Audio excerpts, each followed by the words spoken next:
You're listening to the Grow Real Estate Investing Podcast, an intelligent real estate investing how-to community where we break down the sometimes complicated real estate investing techniques into straightforward, simple to understand, and easy to follow components. No schemes, just the well-exercised foundational basics of real estate investing. Join us as together we dive into the world of real estate investing success and further release the real estate investor inside.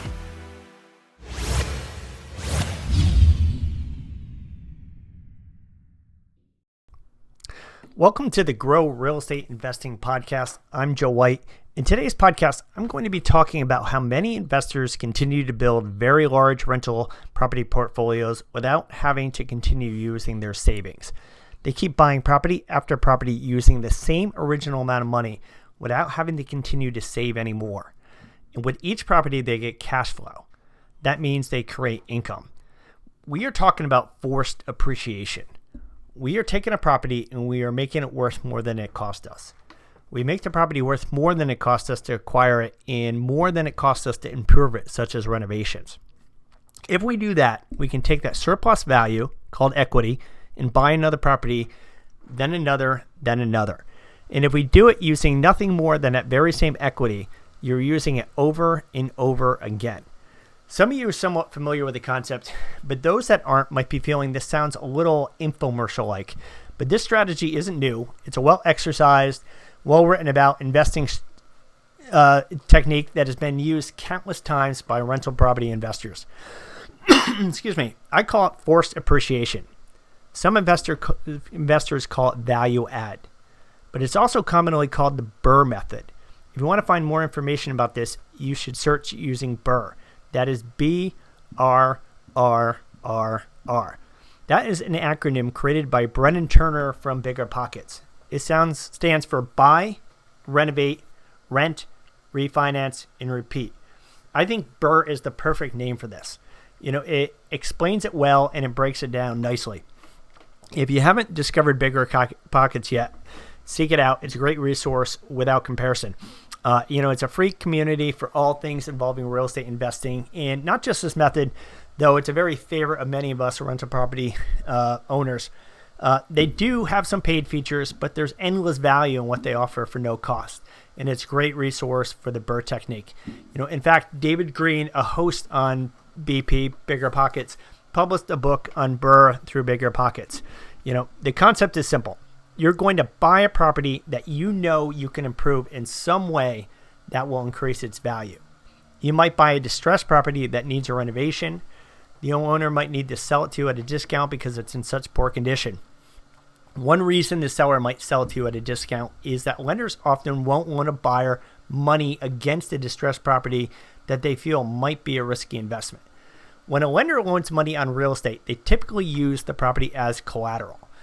A property with a bad roof, for example, wouldn't be a safe, secure investment for them because that bad roof could cave in and ruin the asset that is protecting their investment. If you are involved in real estate, it's important to know that 83% of all loans are FHA, where a buyer can buy a house with just 3.5% down. This type of loan is a government-secured loan designated for someone to buy their live space, not typically for a secondary property buyer like a rental property investor. Generally speaking, you cannot get an FHA loan on a distressed property. In fact, even a broken kitchen or bathroom tile, any sign of lead paint, a broken step, or railing, it's going to be prohibited. So if a property isn't in good enough condition for a buyer to get an FHA loan, which is a lot of properties, the seller loses 83% of their potential buyers. Conventional loans where a buyer puts 20% or more down have fewer restrictions, but banks often won't loan if they feel the property is in poor condition. And even if a home is in loanable condition, most lenders have minimum amounts they will loan against it. A $40,000 home generally isn't worth it to them, and very few lenders will loan for it. So sellers with unloanable properties can only sell to the few buyers out there who have cash-like ability.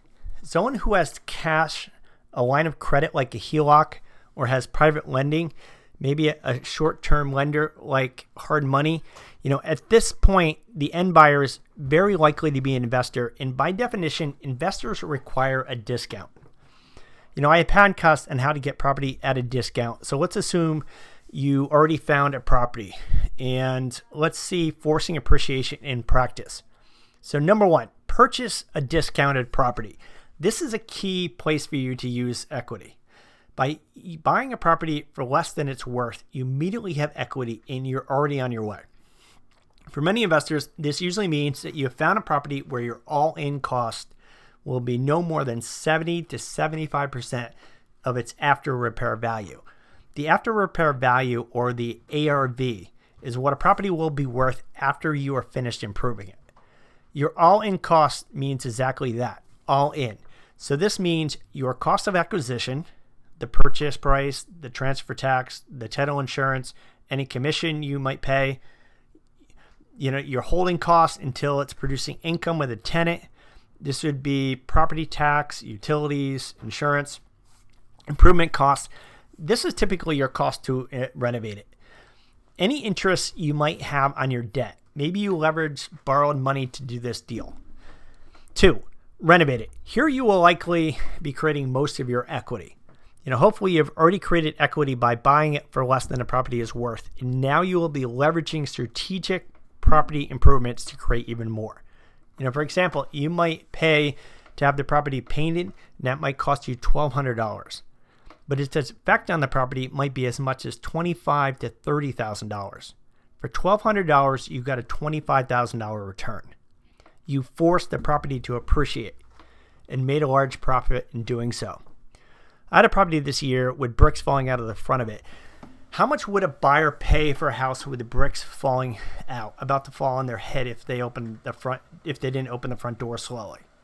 $20,000 less, $30,000 less. This problem was that the house needed new stone headers above the doors and the windows. I knew that this was a $1,500 problem, that fixing it likely made me $25,000. Plus, the new stone headers improved the overall look of the property. And these improvements can be anything. It can be evicting a bad tenant, fixing a zoning issue. So number 3, rent it. Now we're going to start making income on our property. We call it cash flow. Your wealth and true income will eventually come from equity. And the equity also is what creates cash flow. But cash flow is what keeps us safe. It's your guarantee you can pay your bills on this property, and it creates tax-free spendable profit. And also, a lender is likely going to want to know the property supports itself and even produces a profit. 4, refinance it. At this point, we have a rental property that is worth at least 25% more than we put into it. The money we needed to buy it and to renovate it. So we bought a house for $50,000 and we put $25,000 to improve it. We have $75,000 of our money into it. It's okay if it's not your money. Maybe you use private lending, hard money, or seller financing, or another method that I've talked about on a different podcast. It doesn't matter. The amount you are still in is $75,000. And now it's worth $100,000. We would like to take back that $75,000 that we put into the property, so we contact the bank to do a cash out refi. Most lenders require a seasoning period of 6 months before they will refinance a property. They require you to own it for 6 months before they are willing to loan against it. Also, most lenders will not loan the full amount that the property is worth, since some will loan 70%, some will loan 8 up to 90%, and this is called loan to value, or LTV. So if the property is worth $100,000 and the LTV is 75%, the bank will loan up to $75,000 on it. The most typical LTV is probably right around 75%. I personally won't borrow over 75% of the property's value, as leaving 25% equity in the property keeps a really nice safe buffer. In the case of a problem, the property value would need to drop almost 25% before I have a real problem. So I like having that fail-safe built into my investing. So 5, repeat. Now that our property is producing us a spendable cash flow, we want even more cash flow. So we're going to do it all over again. So we're going to take our $75,000 cash out refi money that the bank gave us, and we're going to pay back any money we borrowed so we can borrow it again, especially now that we have proven ourselves. Or we're going to take our cash and do the process again with a new property that will also cash flow. The concept is that you are making your initial investment work all on its own. Each rental property will be working to create you cash flow and will also work to build your portfolio, and doing it with no more than the amount you initially invested or borrowed. Of course, you can add savings or the cash flow to greatly increase the returns or to expedite the speed. The point here is that your initial capital should be maximizing its own returns. It's not that you should stop adding to it. But remember that some properties will do better than others. So some properties will be home runs and will be worth far more than 25% that you're shooting for, allowing you to take out far more than you put in. Some might fall short of your estimates. Its after repair value might be less than you thought, or the renovation cost might be more than you estimated, and you'll need to leave money in the deal. Leaving money in the deal might delay your progress, but far exceeds a savings account. And between the tenants paying off your debt and the property appreciating yearly, you will get that money back soon enough. So here's how you can build a massive rental property portfolio without much money at all. Happy investing, everyone.